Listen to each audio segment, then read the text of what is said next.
Hey guys, Vulcan Tank here. Just wanted to do a quick unboxing with you of my new Tap and Die leather camera strap, as well as share my thought process for how I ended up choosing Tap and Die.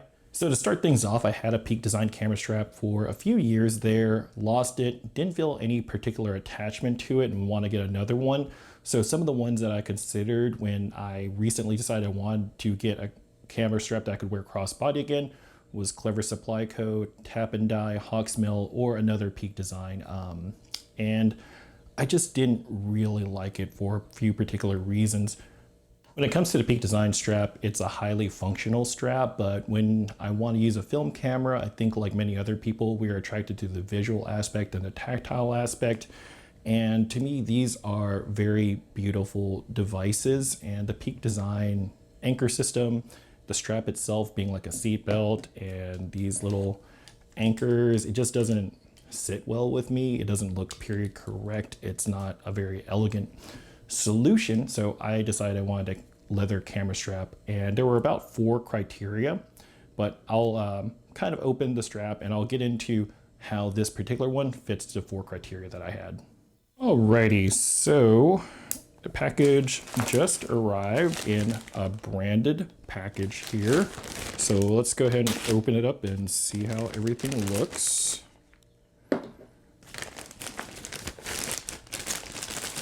All right, so we've got our branded outside bag, and then we have this little Tap and Die logo on this brown envelope.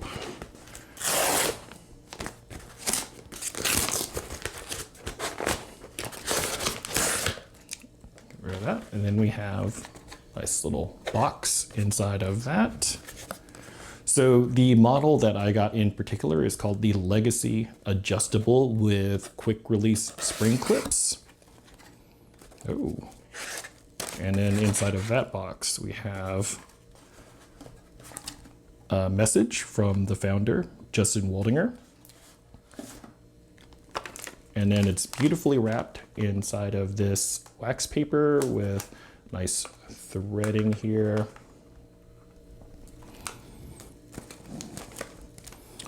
And a very cute bow. Just pull that open.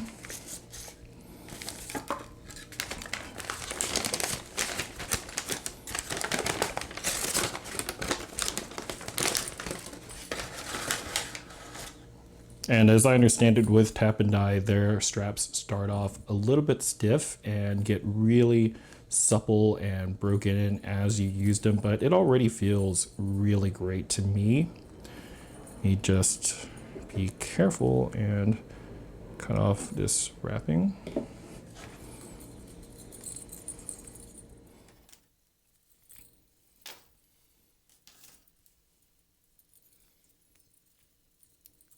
right, and I'll show you some of the details up close here.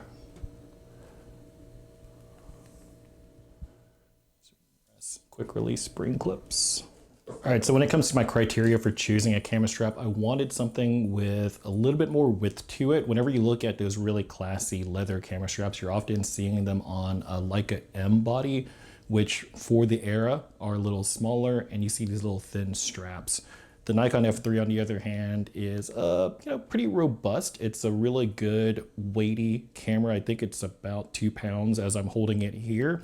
So I wanted something a little wider that I could more comfortably carry that with.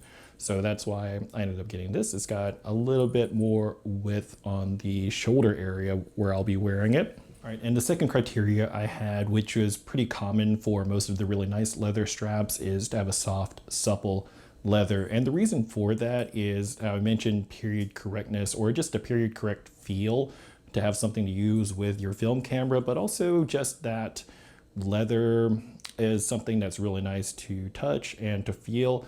And the strap becomes a major part of how you interact with your camera when you're using it a lot and carrying it and putting it down, putting it back on, and things like that. So it was really important to me to have a nice material on the strap that I could interact with. It just felt nice because I think part of the reason that we shoot with film cameras is the tactile experience, where I think the leather just fits perfectly into that.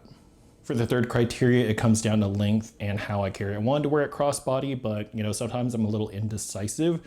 As a person who's about 5'11 or 181 centimeters, it takes about a 50-inch camera strap for me to be able to comfortably wear it crossbody. And then I found this model, which has a little bit of adjustability. So this can be a 44-inch to 50-inch strap. And I believe they also make a 38 to 44-inch adjust. Alrighty guys, and the very last thing I was considering when it came to camera straps is how they attach onto the camera. So I had a Peak Design strap before and I was able to use it with several different cameras at the same time because it is very functional that way. However, I just think they're ugly, so try to avoid it.